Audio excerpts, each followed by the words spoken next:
When we talk about a country's foreign policy, we're talking about the steps that country takes to try to change things that aren't directly under its control. The relationship between two countries is both necessary and important to protect the interests of both countries.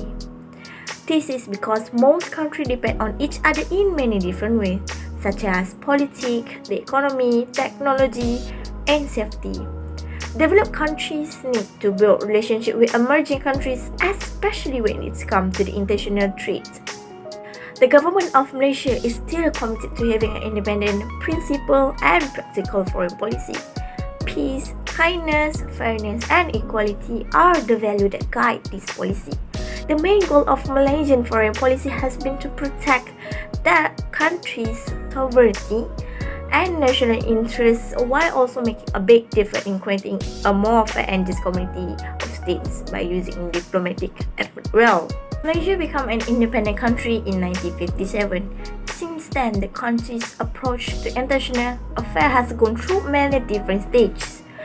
Tun Hussein, for example, was Prime Minister from 1976 to 1981.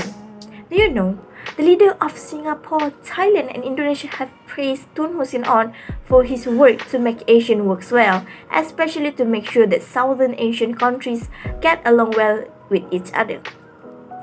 Malaysia's main goals are to keep its people and country safe, protect its national interests, and keep its status as an independent country. Set up two types of relationship with other countries. For example, the word bilateral and multilateral. Bilateral refers to the cooperation between Malaysia's government and the government of other countries in several sectors, such as economic cooperation, finance, science and technology, and education. The Malaysian Department of Bilateral Affairs is divided into 8 sections and have a variety of roles and responsibilities. The first one is negotiate on issues of common interest with other countries and to develop in relationship with foreign mission in Malaysia. Second one is monitor and prepare reports and evaluation on political and economic developments as well as on other matters that relate to foreign countries which have implication on Malaysia's interests. Other than that, implement all government decisions and instructions in protecting Malaysia's bilateral relations with other countries in line with Malaysian foreign policy. Last one is to arrange incoming visit by the foreign heads of states, heads of government and foreign minister, and also outgoing visit by the Yang di-Pertuan Agong Prime Minister, Deputy Prime Minister and Minister of Foreign Affairs. And now we move on to multilateral. The terms refer to ties involving more than one party, especially when they are worldwide in scope. In 1914 and 1916, when the UN and other international groups like the Commonwealth, the Organization for Islamic Cooperation, and the North Atlantic Treaty Organization were created, diplomatic representation grew a lot. The need for countries to talk about global issues like security, disease, hunger, energy, and human rights has helped spread multinational relationships around the world. Malaysia's involvement in international organizations requires control interactions. This to protect Malaysia's sovereignty and international order. Assalamualaikum warahmatullahi wabarakatuh.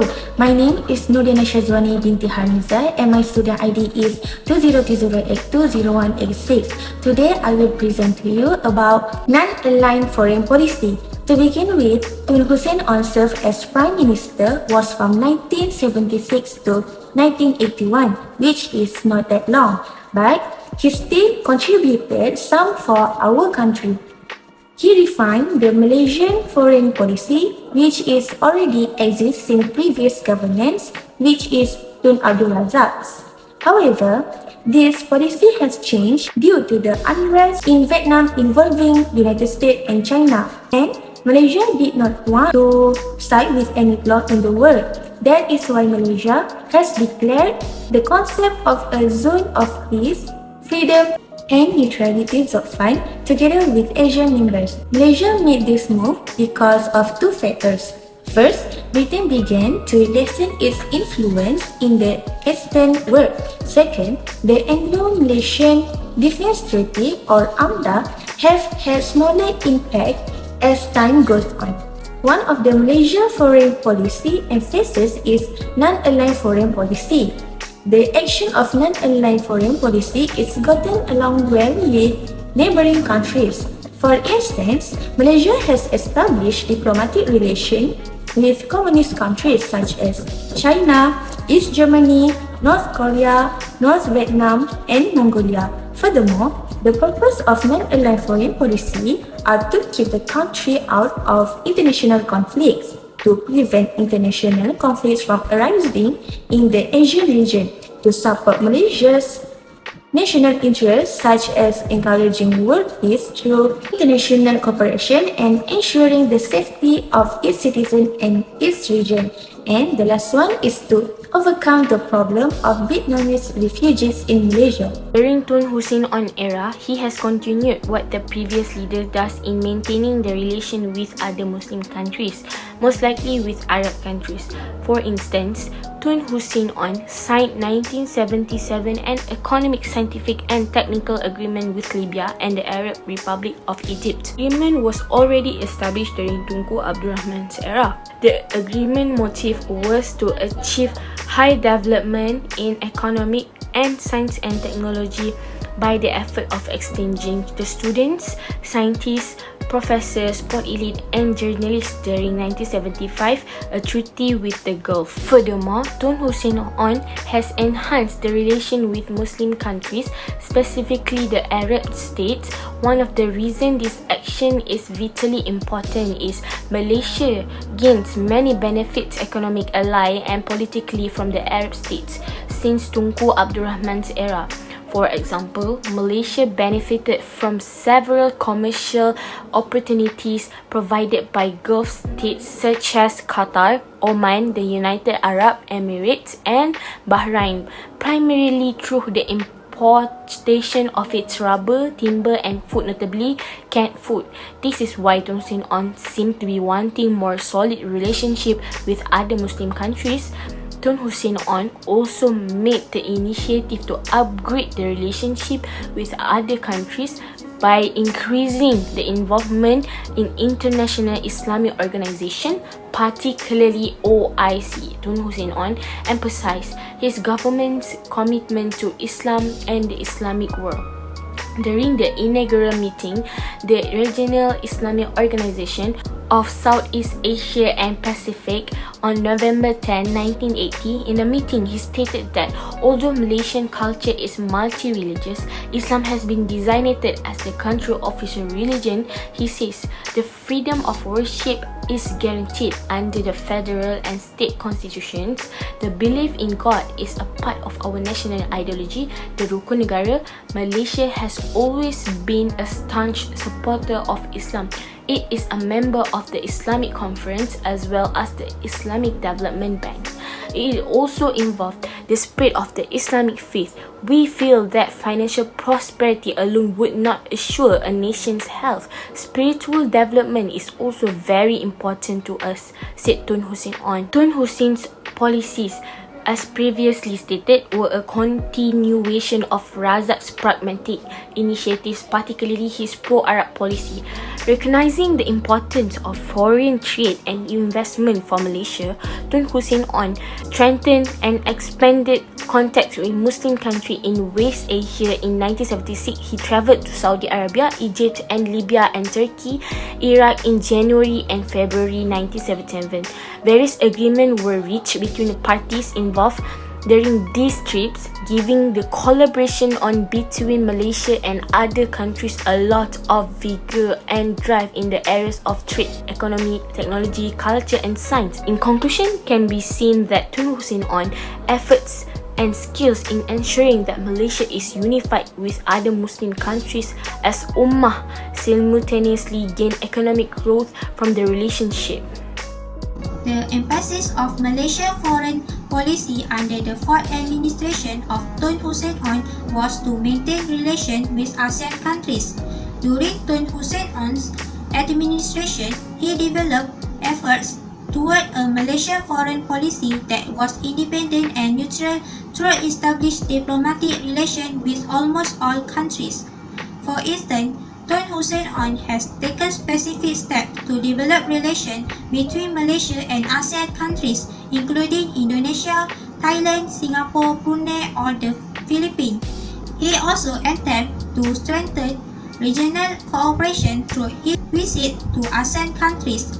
This is in order to strengthen Malaysia's relations with other ASEAN countries. Furthermore, through the Kuala Lumpur Declaration, he attempted to establish Southeast Asia as a zone of peace, freedom, and neutrality. In the Tun Hussein's own eras, defense policy are to make the Zofine idea as success while also promoting national and regional resilience. In terms of defense, several initiatives have been taken, which are he has developed diplomatic relations with Indochina countries such as Vietnam, Laos, and Cambodia, as well as signing the ASEAN Declaration of Agreement, holding security negotiations with Thailand, and established diplomatic relations with China. Therefore, in order to maintain cooperative relations with ASEAN countries, the principle of ASEAN collaboration is made the primary foundation in the area of defense. Malaysia is also working with ASEAN to improve regional resilience in dealing with all political and security concerns in Southeast Asia. Malaysia has also developed relations with ASEAN countries through a series of visits to Indonesia, Thailand, and Singapore, as well as informal encounters with the leaders of those countries. As a result, under the administration of Tun Hussein On, ASEA served as a successful platform for strengthening ties among ASEAN members. Hi and Assalamualaikum. I'm Muhammad ZULHADZREY bin Muhammad FAHIMI.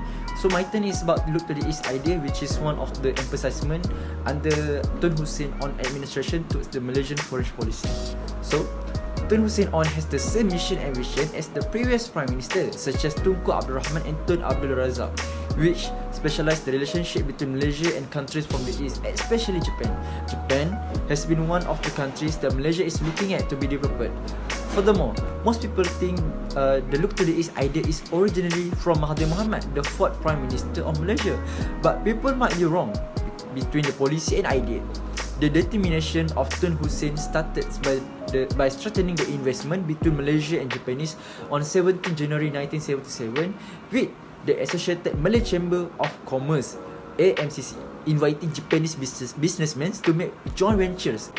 Furthermore, Tun Hussein On held the official visit to Japan with the main objective of strengthening the bilateralism of both countries and also voicing out about international issues at that time, which is we could understand that Tun Hussein On didn't bring the Malaysia's voice, but also bringing out what's happened in the internationals. And Malaysia should be grateful for the presence of Japan in supplying financial aid in Malaysia until Malaysia is able to accommodate the new economic policy and first to take Malaysia plan. Looking at this aid, we could see how strong our relationship with Japan are. Honorary visit, which is one of the examples that I could give to you, by Japan Prime Minister Takeo Fukuda to all Asian countries bolster this view. He stated that Takeo Fukuda visit to Kuala Lumpur on August 9, 1976 touched the environment, economy and shifting from concerns about the level of future relations between the two countries to hopes and optimism. Tun Hussein On also hopes the Japanese investment in Malaysia will help the country economy and social welfare. However, Deputy Prime Minister and Minister of Trade and Industry, which is at that time under Tun Hussein On, Datuk Seri Dr. Mahathir Mohamad, stated that Chinese investors in Malaysia failed to create a strong export-based manufacturing industry. This caused Malaysia to need a forage technology markets to help Japan, as well as further to improve the forage investment climate in Malaysia. Tun Hussein On also noted the cooperation between Japan and Malaysia can be further strengthened through new forms of cooperation. The participation of Japanese companies in various manufacturing activities in Malaysia needs to be further increased to provide processed and semi-processed goods to parent companies in Japan. In this way, Malaysia can make optimal use of its available raw materials, labour and energy, while at the same time benefiting Japanese industry. So if I could give a short conclusion, which is between Malaysia and Japan, Yes, it is not a policy under the Prime Minister Tun Hussein On, but it is an idea from the previous Prime Minister, which is from Tunku Abdul Rahman to Tun Hussein On. But this idea already show us how previous Prime Minister try to strengthen the relationship by investment, by mutual cooperations, by human resource and so on. So this is what we call the cooperations that can give both country benefit. So that's all. Thank you. In conclusion, Tun Hussein On did not make a significant change in Malaysia's foreign policy as he continued the previous Prime Minister's policy.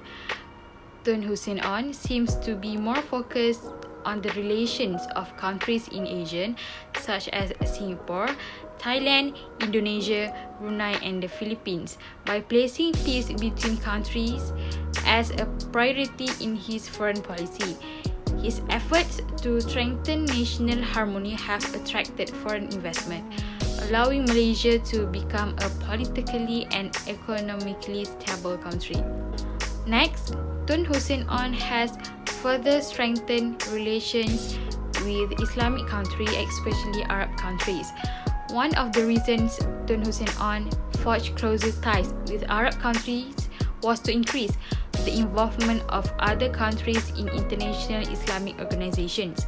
Aside from that, cooperation between Malaysia and these Arab countries can further strengthen the economy, technology and trade for Malaysia and also unite Islamic countries as one ummah. Not only that, in terms of economics, Tun Hussein On has stepped up his efforts to attract more international investors, particularly from Japan, as it is directly involved in providing financial assistance to Malaysia in the implementation of the new economic policy. Therefore, the Malaysian economy can be improved as Japan invests a lot and helps Malaysia financially until Malaysia is able to accommodate the new economy policy and first to third Malaysia plan.